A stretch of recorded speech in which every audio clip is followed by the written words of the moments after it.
You ask Tiger to solve. This deals with linear equations with one unknown. The final result is x equals 8. Let's solve it step by step.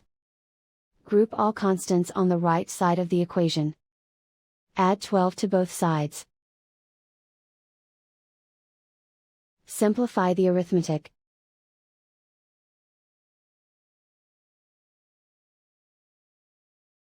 Isolate the x.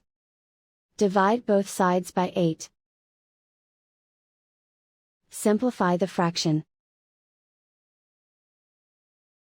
Find the greatest common factor of the numerator and denominator.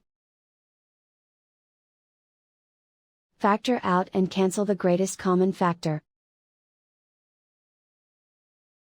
And so the final result is x equals 8.